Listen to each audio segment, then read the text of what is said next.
everyone watching this knows who we are and what we do. Maybe start. I'd love to hear a little bit about your background. Tell us a little bit about the area that you play in. Sure. Yeah, glad to do it. And thanks for the invitation and glad to join you. So my name is Troy Zander, as you mentioned. I'm a partner at a law firm called Barnes Thornburg, which is about an 800 lawyer law firm, 22 or 23 offices across the country. We're a full service law firm. What my team and I do, and the reason I suspect you invited me here, is because we represent lenders principally that lend to technology and life science companies. Some of that is growth, very early stage and growth stage tech and life science companies, some much more mature and including public companies. And then as all things, there are what I call sort of tentacles off of that. So we do some company side work. We don't just represent companies, lenders that are lending to tech and life science. We've done middle market transactions. We do, multi-$100 million, multi-jurisdictional, multi-currency kinds of syndicated credit transactions and everywhere in between. But as I say, principally what keeps us busy is representing lenders as they're lending to growth stage tech and life science companies. Personally, I started out as a Chapter 11 bankruptcy lawyer, and I made partner at my first firm as a Chapter 11 bankruptcy lawyer. And the reason I mention that is because not only in the last 18-ish months and continuing to present has that skill set come in handy, but over the course of my career representing lenders, which has been now 25 plus years, give or take, that bankruptcy experience continues to inform how we work with mostly earlier junior, kind of lenders, new lenders who might not appreciate that. Well, if I want to give away a point in the negotiation, how that might negatively impact them if the proverbial stuff hits the fan and the company finds itself in an insolvency proceeding. So the bankruptcy experience continues to come in handy and has really come in handy over the course of my career. Yeah, it's amazing. Whenever we work with companies, you can always tell when the counsel hasn't done it before. Absolutely, you can, and it continues to this day. And we're, look, I actually really appreciate working with lawyers and all of the participants who have the depth of experience, even and especially it comes to light when we disagree on something, because at least if they can state their position and back up support why they're taking the position that they are, we can have sort of a rational conversation about that. Yeah, it helps when you know what you're arguing. Some of the things I've heard from some of the mostly smaller founder-funded companies that have small business attorneys negotiating, these long venture loan agreements. And I'll get a call from a lender who's like, you got to call the CEO and have him ring his lawyer. And this guy does not know what he's doing. Right. And, I was just talking to a lender today and I was saying to him that, oftentimes we find that if the borrower, when we're representing the lender, again, 85-90% of the time, that's what we're doing. If the borrower knows my name, I've probably done something wrong. That's really been our experience. So, in the different, I'm sure you're seeing a bit of a difference, I'd imagine, in where lenders are really digging in their heels. I know I see it on terms that we negotiate, but, that's a page and a half, 2-page document, not a vast loan agreement. But I am hearing more lenders really digging in on certain terminology and clauses that they might have given way to before.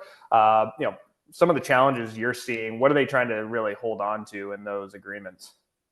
Yeah, it's a fair question, and it's a really interesting question, right? So we're recording this on April 3rd, 2024. And the reason I mentioned the date in particular is because even in the first quarter just ended, and this, what I'll describe in a moment, really began in the fourth quarter of 23, we're really starting to see a shift in the market, in the venture lending market space. As a quick side note, it's important to know, as I know you know, that sort of what one person's venture debt or venture lending transaction is not the same as another venture lender. So in much the same way that you said, if you ask, you didn't quite say it this way, but 3 lawyers, the same question, you get 3 different answers. Likewise, if you ask a lender, hey, what's venture debt or what's venture lending, but you ask a lender that lends into a different segment, what's venture lending, they'll have a different explanation. And so even sometimes lending at the very early stage is appropriately called, that is a seed or a Series A kind of company, venture lending. in its sort of traditional form, but oftentimes we'll work with lenders that lend to much more mature companies, and they're calling it also venture lending. Yeah. Some are being more accurate in calling it growth lending, and they're really a private credit, non-bank private credit provider. But one's venture lender is not the same as another.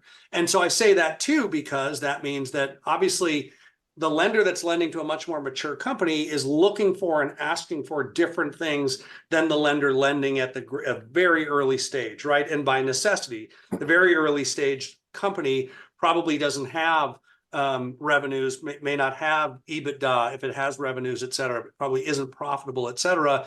The much more mature company has different economics. And so the asks are different as well. Interestingly, too, part of the reason I mentioned the date in it being now, the beginning of Q2 of 2024 is what we saw in 23, an absolute belt tightening in credit, really at all stages in the venture landscape, has now really loosened. We're already starting to see it be a much more borrower friendly, borrower favorable market. So 36 months and 4 years ago and beyond, we would see companies growth stage and more mature in the venture lending landscape literally getting 5, 8, 10, 12 term sheets. I'm sure you saw that. Yeah. Then that really kind of dried up, right? 23, it was tough to even get a term sheet at all. Now in 24, we're starting to see companies getting multiple term sheets, maybe 2, 3, and 4, not 8, 10, and 12. And again, I say all that by way of saying, so we're starting to see the terms become much, much more favorable. Now, what's really important to also distinguish is not just the sort of growth, the stage of the company, growth stage, Series A, seed versus D, E, F, and much more mature and beyond, and certainly public. And by the way, we do have some venture lenders, in quotes, with whom we work that lend to public companies and still call it venture lending. And I understand that because people understand the terminology, but that's not really venture lending. Okay, we'll leave that to the side. The terms and the term sheets have more structure these days at the early stage lending deals. The money is tranched in oftentimes if you're talking about a term loan. So in other words, if the term loan in quotes is a $10 million or even a $20 million term sheet, it's really 5 at close, followed by another 5 once the company hits a milestone, another 5 at another milestone, and the final 5 at the final milestone. And so lenders are finding ways to build in structure in those respects. Depending on the lender, we'll see some financial covenants. I had a lender reach out to me recently and say, hey, I need you to help me architect some financial covenants around this company. And so my response was, first and foremost, sure, happy to help. But second of all, what's the industry? What's the stage? What do they do? Why? Because, and this well, right? The financial covenants really need to meet the company. If the lender comes out with a series of financial covenants that really have nothing to do with this business, that's a method or recipe for disaster, right? So it's only a matter of time until that company trips that financial covenant, and now we're back at the table. And that's not good for anybody. It's not good for the lender because now it's got a loan in default. It's not good for the borrower because it's in default, and now it takes time away from running its business to start negotiating or renegotiating financial covenants. So there's sort of that set of phenomena. The other is, and this is really at the earlier stage and as it relates to the banks as opposed to the non-bank lenders, and that is the willingness, and maybe we were going to get to this, the willingness of those banks, and there's a lot more of them now, to lend to those very early stage companies. And do they really want to lend to the Series A and seed stage companies, or do they really just want the deposits and then leverage the deposits by lending them to more mature or funded kinds of companies? So it's really important to, and I know you do, but for your audience to appreciate the distinction, those various distinctions in venture lending broadly and the target audience, et cetera. Yeah, it's interesting. I don't have the exact data on this, but I'd estimate about half of our conversations with new prospective clients, the first conversations, their assumption of venture lending is the most traditional. Hey, I'm not raising an equity round. I see venture debt all over your materials and your website. That's not us. Like, well, let's talk a little bit more, and the way I've always kind of coined the venture lending is it's, you're sub bankable. You're not a mid market. You're not doing $100 million plus revenue. Right. You're not profitable most of the time, or at least not robustly. So that's how we've kind of defined it. And then you get a big pool of lenders at that point that want to do something. And Right. you were talking about the different term sheets or terms and friendly, more borrower friendly. It's funny. Some of the lenders that we talked to when Silicon Valley Bank collapsed Who? or Silicon Valley Bank, or when they got acquired in the spring of last year, we had some lenders that, you're right. It was very lender friendly. They could cherry pick, and that lasted about 15 minutes. We saw Yes, agreed. until they saw how many private credit funds were coming into the market. And I think probably we've added 20 or so private credit funds to our Rolodex of lenders of all shapes and sizes: tech, consumer goods, services type of lending criteria. And you're right, it's kind of gone back to the borrower friendly, maybe not terms so much, because we are still seeing, to your point, a lot of structure, a lot of the covenants maybe aren't getting tighter, but they're not getting more relaxed. The rates are obviously more expensive, but yeah, I'd say, 12, 15, or 9 to 12 months ago, we were pushing, and the expectation was one, maybe two term sheets. And we're kind of back to that, at least two, if not 3 to 4 term sheets that companies are expecting. So we're definitely seeing a ton of activity. And it from my perspective, it's pretty good, because that means that I think that's kind of what's helped a lot is the private credit, because, banks just, I don't know what you're seeing from your banking clients. We're still not seeing a lot of lending. And if they Yeah, I are, think to that's your point exactly about right. covenants. I think that's exactly Yep. right. At the very early stage, it continues to be tough for the we'll call them the venture banks. That is the banks that Yep. we otherwise would have thought or otherwise profess to lend to that traditional class of venture debt borrowers, as you described, and I would agree with it. They're having a very tough time still, I think, getting comfort around lending at that stage. Banking them, yes. So you mentioned the fall or the collapse of SVB, and not to make light of it, it was it's we sort of talk about it like COVID. We're in this era now where we're like, oh yeah, that thing COVID, right? Which Yeah. really had us debilitated. We were wearing masks, remember? We weren't leaving our houses, right? So I don't want to too far equate it, and I don't want to minimize or overstate either. But the collapse of SVB was a really big and dramatic, and painful on a personal and professional level to a lot of people and I know experience. We talk about it today as if it was like, oh yeah, it was a blip on the screen, but it was not a small matter. And I made the comment recently, you and I were talking about that, and I actually asked the question, and I got some hate on LinkedIn about I saw that video. is the 800-pound gorilla dead? I got mistaken for suggesting that the 800-pound gorilla is dead. That's debatable. Yeah. But the reason And you that said I it asked, lost some weight was your response. it may not be dead, but it lost a lot of weight. Which I thought was funny. Some of the audience thought was funny. Some people didn't think it was that funny, and they thought that I was suggesting that SVB is dead.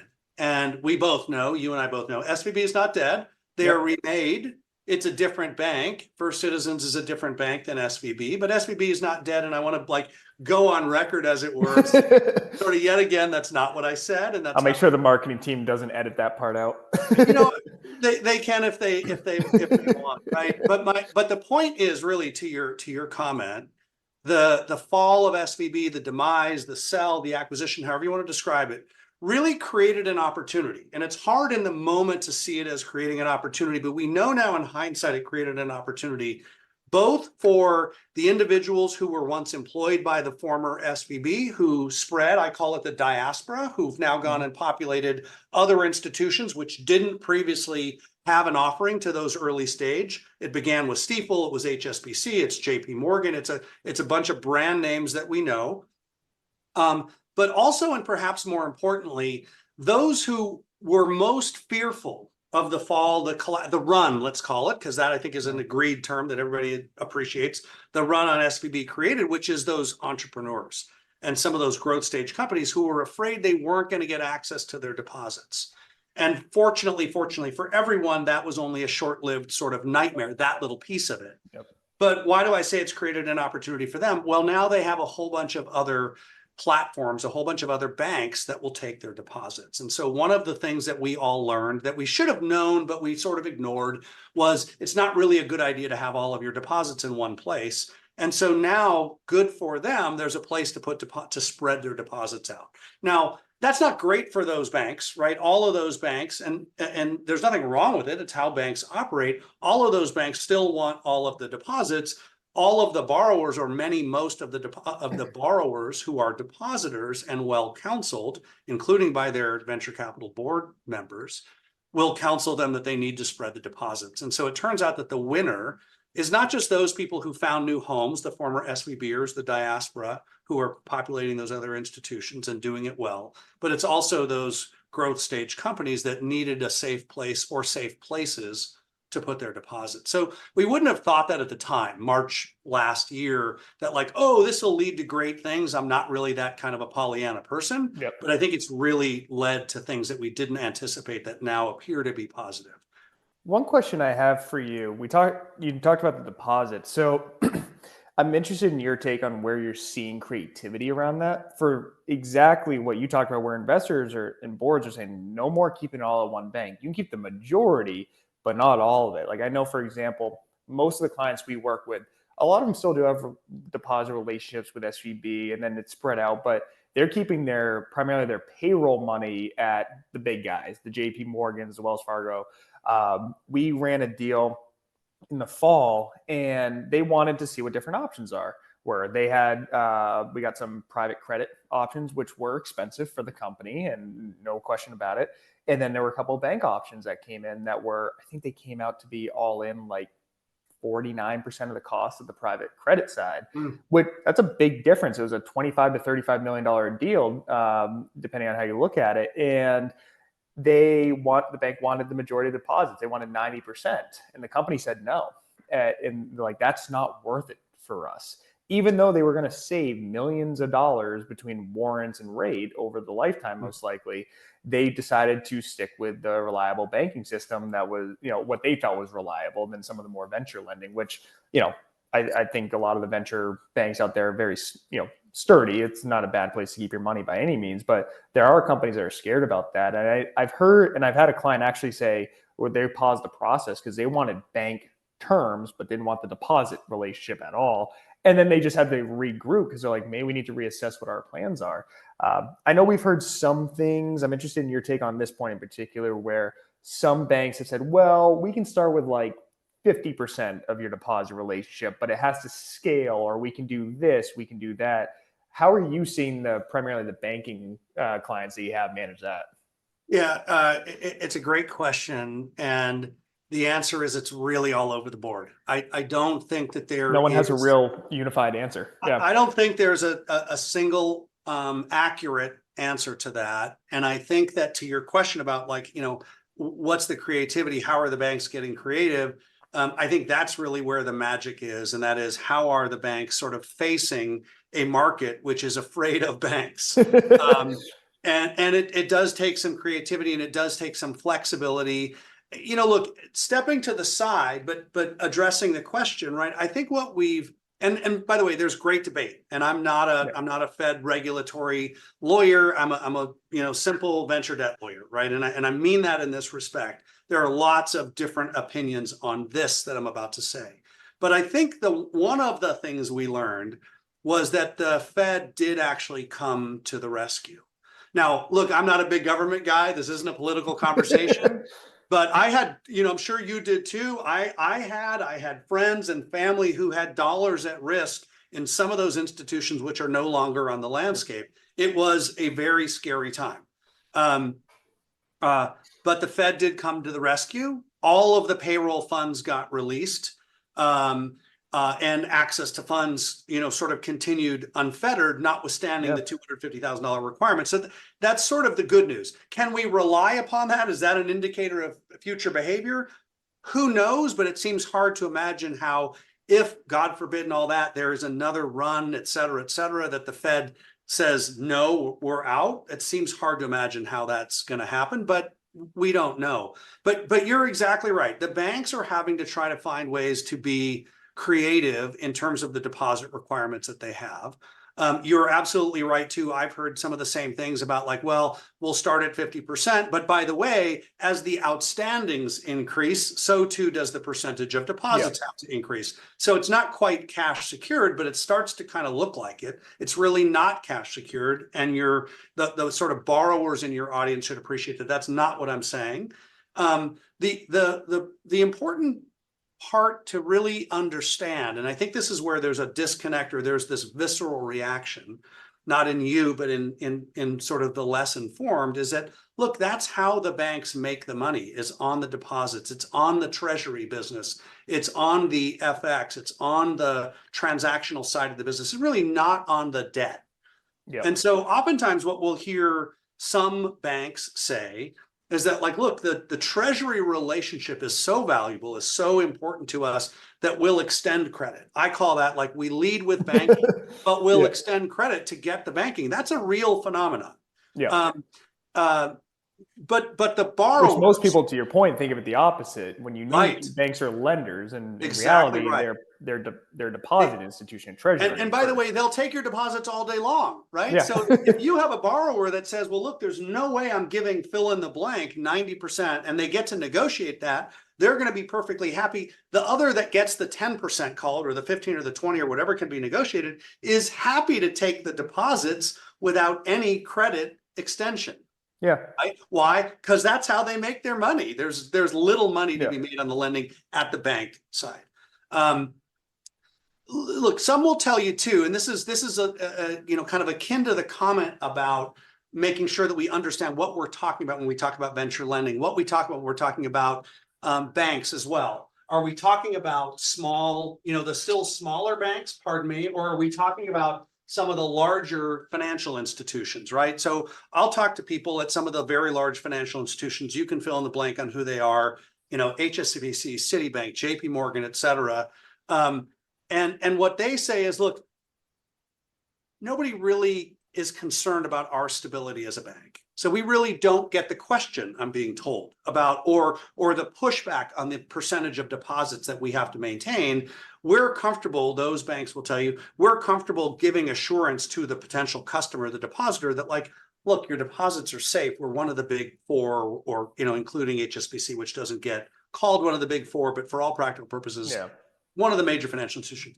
Right? Compare that to some of the smaller, in quotes, banks, or those that are not big four. And I won't name names because there's too many, and that's not really the purpose here. But those are the ones that probably have a harder time of really kind of holding on to the deposits, or convincing their borrower that you should keep 85% with us.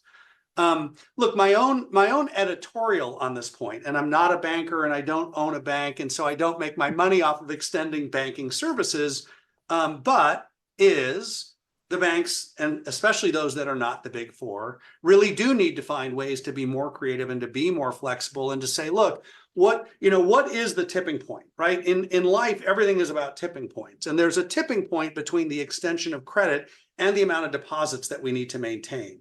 And is that tipping point 85% of deposits, or should it look more at, like, well, look, what is the loan amount? What's the size of the company? What's the amount of the deposits that are being maintained? There's a whole bunch more than just saying we need 85% of your deposits. Like, one size doesn't fit all, in much the same way that venture lending is different if you're a very early stage company, and venture lending to the more public, to the public company, right? So the analysis really needs to look at, well, what is the capacity? What's the size of this company? Is it super early stage? Is it a seed stage company? We're probably going to require more of the deposits. Or is it a public company, and it's still at one of the small, quote unquote, smaller, not big four, but they've got plenty of cash and cash flow, and we're not really concerned about that. So, in much the same way too, that we talk about differing terms and different financial covenants and different milestones to meet the borrower, I think too, the deposit requirement needs to very much be tailored to the borrower.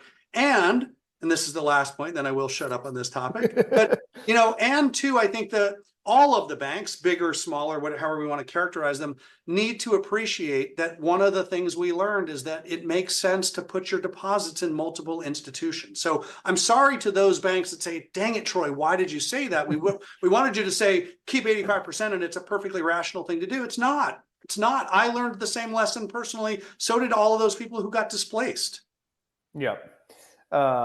It's interesting. I had a meeting with a banking team here in Boston probably about 6-7 weeks ago, and they had acquired some of the talent from the SVBs, Comerica's, HSBC. They just kind of had a mixed bag.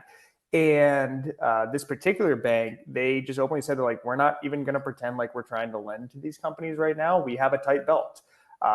What they had an interesting take on it, where they're like, we need to get creative. We need to offer good service. Like that's all we can do. Treasury, FX, all that. There's only so much actual value you can add compared to your peers, but the service is there. So they, I think, are taking a creative approach where they're saying, hey, there are needs that you have that we are acknowledging right away we might not be able to meet. So they're developing more of an ecosystem. I think that's where banking can really, any bank in particular can really step up and just say, look, we have our limitations. There are certain things that we know won't work, to the point we've talked about a couple of times here, creativity. It's, how can we meet the needs of the clients, still get some business? Because that's the ultimate, obviously the end goal. You need to add value to get the business. If you're looking for X, Y, and Z, we can only provide X. How can we help get Y and Z? So I thought it was an interesting take that these bankers had, where I haven't really heard that from a lot of groups before. They're like, we hear a lot, no, we'd love to lend to them. Oh, not this one though. And I will say to you, so two things. One, I always appreciate the honesty, right? Yeah. And my sense is that few of them are willing to be that honest. Look, we really don't want to, and that's why I was saying, right? We lead with banking, we'll extend the credit if we absolutely have to. Some are even more honest, like, look, we're not really yet ready to lend, or look, we're being very, very precise about, to whom we're prepared to lend. Is that a, quote unquote, fully funded plan at the early stage? Is that you've raised fresh capital in the last 12 to 18 months? What does it look like? But there are some that are being, to your point, very clear about, look, we don't want to lend, or we just want the deposits. That's a tough business when you're a bank and you're in this ecosystem, to go out to the marketplace and say, we want your deposits, because, oh, by the way, so does everybody else. So you're right, it becomes difficult to find a differentiator to become valuable. Look, to be fair to that 400-pound gorilla, right, to the former SVB, what was their greatest magic? Their greatest magic was in the relationships that they developed, and probably first and foremost at the venture capital level.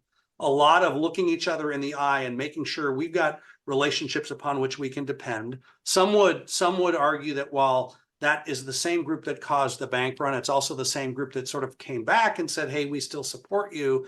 And they were masterful first and foremost at what is relationship banking at its finest. That is why, in my estimation, so much of what I call the SVB diaspora, which is now populating a bunch of other financial institutions, will be successful, because all of those people with those deep relationships are now at other financial institutions and taking advantage of, and I mean that in a positive way, those relationships that they created, which they learned at that former 800-pound gorilla. That's invaluable. Now, one of the banks that we talk about, we've mentioned, I won't mention again, to your comment about, doing something different or being creative in the banking, talk about creating that, frictionless experience, right? Really creating the most, and this is, by the way, this was FRB's magic, right? Yeah, if you get into FRB, and I personally banked at FRB, I don't mind saying, go into any branch and you can get warm cookies, literally. Now, I didn't know they did that. That's awesome. They did. They used to. They don't do it anymore. Yeah. Now, that's not really frictionless, but it's super memorable, right? Yeah. So some of them are trying to find ways. And by the way, that whole team finds itself at a different bank, at Citizens Private Bank, right? And what they'll tell you is, sort of same team, different brand, right? They too are trying to create an experience with their customers, with their borrowers, with the people who are coming into the branch or to whom they're otherwise serving, which is a memorable experience. And we've sort of lost in banking the memorable experience. I remember going into my branch, and by the way, my banker too would, on the occasion that I needed cash to travel, this is obviously going back a bit, but like would bring me cash. And they were known for that very high touch. So some of these banks are really trying to figure out how to create that, not only that frictionless experience, which is a phrase that I was told, but really ways to be memorable and to be creative. And that's not necessarily financing the venture capital partners boat, but it is about creating a very high touch, very personalized experience, which is mostly lost these days. Yeah, I think not banking specifically, but I have a lot of conversations with people about the relationship aspect of what we do. People try to add automation technology to everything, and there's a guy we're looking at, structuring a partnership with, and he was just saying, he's like, this is a business that you can't automate. You can't, finance. Money's not going to be a technologically managed business. You can use it to enable, you can use it to facilitate and make yourself more efficient. But when it comes to, advising, lending, investing, that's a human face-to-face, even virtually face-to-face business. And it's a relationship thing. You need to be someone that people can trust. I mean, whether you're taking the money or giving the money or advising on it, if you're not doing your job well, that creates problems across the board. And that's exactly right. And it sort of begins too with what you, I think, accurately described earlier as the sort of classic kind of venture lending at the early stage model, which is, first and foremost, who's the investor syndicate, which I'm told variously is the most important thing these days, more important these days than it's been. And I'm told otherwise, it doesn't really matter anymore. But I would suggest it's the former. I would suggest that the investor syndicate is the most, again, at the very early stage. Who's in the investor syndicate? It's extremely important. Followed by the C-suite, by the executive team, right? And what's their track record? And then third is the product or service. But what's so important about those first two is the ability to look each other in the eye and to have a relationship of trust and experience that we all sort of trade on, whether we acknowledge it or not, right? Is we all trade on the personal experience. I rely on my phone ringing and my emails coming in based on personal experiences that I have with the people with whom I work, who go, that's my guy. I know I can trust him. I know he tells me he's going to get the deal done on time and on budget. That's my guy. It's the same thing in your business, James. It's the same thing in the banking and the lending business, right? That it is, you're right, it is relationship banking. It's interesting. I read an article following the Newcomer Banking Summit, which followed the Venture Debt Summit a couple of weeks ago. And one of the speakers said, what all these bankers who are up on your stage don't appreciate is that AI is going to replace them. And my reaction was much like your laugh just now. My reaction was, look, AI may help with sort of democratization of rates structure, but it's never going to replace the human experience, number one. And number two, and this is something we all learned as well, what's so great for the banks, and we talk about the deposits and the treasury and all that kind of stuff, is it's really a pain to move your banking relationship. It's a pain as an individual. It's even harder as a company, including that has sort of, various requirements. They have a payroll account, or they have a zero balance account, or they have a sweep account, or they have various accounts and various banking/treasury needs. And the banks that do it really well, the ones that create the frictionless experience, the ones that are memorable and that have those very deep personal relationships, create these very sticky and therefore very hard to move relationships. AI, in my mind, is never going to replace that experience. It's going to democratize, sure. Is it going to replace the human element? No. And by the way, I don't need cookies. It was just nice to have, but it's really memorable. I'd be going into the branch, I think, a little more often if that was the case. Right? That's the only reason I would go in. So, no, I think that all makes sense. I mean, as we wrap up here, I always like to, no matter what point of the year, what's going on, I always like to say, okay, so in this case, we're in early April of 2024. We're sitting here early April 2025, you and me. What's happened? What does the rest of 24 you think hold? And we've been on banks this whole time, so I guess kind of keeping it within the banking ecosystem, and how they play in the market, lending. What do you think we're seeing for the rest of the year? Well, put it this way. I think a year from now, if we're having this conversation and you say to me, hey, how did that economic depression, recession, that economic, period that we had, how did that affect the market? I'm probably going to look at you and go, what economic downturn, right? So, and I mean that. And look, it's not just because this is my business and sort of I have to be bullish.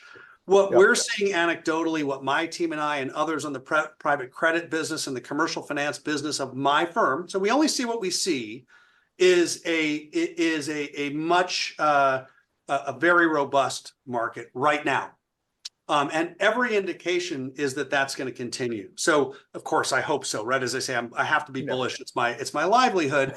But anecdotally, and I think I mentioned this beginning, sort of in Q4 of 23 and absolutely continuing apace through Q1, we're seeing a very robust market in terms of debt being deployed. And you asked about the banks. That's both the banks and that's the non-bank, the private credit providers. So sort of notwithstanding the comments that I made about, hey, they don't really want to lend, which is not really what I'm saying. I'm saying they really make the money on the deposits. They want the treasury relationships.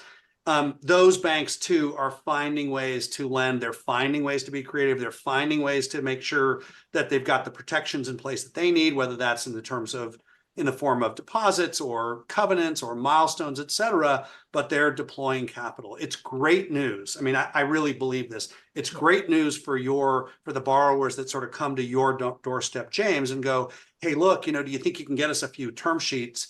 Answer, absolutely yes. And I think a year from now, we'll look back and we'll go, what economic downturn? What? I don't even remember. What are you talking about? That's how it feels to me. Now, look, it may take us to get through this quarter, Q2 of 24, before the flywheel's really moving. But it seems to me the flywheel is moving. And there's a few things, right? And I'll close with this. A flattening, if not a declining interest rate environment. Like, let's not forget that. A public market that's sort of finally kind of creaking open a little bit, we think, right? A few IPOs recently, a few in the hopper. It's not 2020, but it looks good. It looks positive. And then whether it's financings for the sake of, which isn't a real thing, financings by venture capital firms in these growth stage tech and life science companies, or it's the demand of the limited partners of those funds, like, hey guys, you got to deploy capital somewhere in there. But those three things, right? A flattening or declining interest rate environment, a reopening of a capital market, and a market where venture capital firms are deploying capital again, all of those conspire positively in favor of the growth stage companies. Yep. Yeah, I think I'd be inclined to agree with you on the general sentiment that the next 12 months definitely, I think, look better than the last 12 months did. And last 12 months, I mean, not to, discount any hardships throughout various sectors. Obviously, everyone's kind of had a hard time in their own way, but I think I'd agree with you where it'd be like, it's not as bad as I think everyone had feared, which fingers crossed, that soft landing that's the thing about a soft landing, right? I don't think they ever know, like, we just did it. Right, exactly. Right. But yeah, I think fingers crossed, I'm in your boat. I have to be optimistic. Otherwise I can't sleep at night. Right. But look, I appreciate you joining. Always happy to have you on, and thanks for having me. Looking forward to, we'll keep in touch and keep tabs on our predictions here. Sounds good. Thanks for having me. Thanks for hopping on. I appreciate it. You bet. Yeah.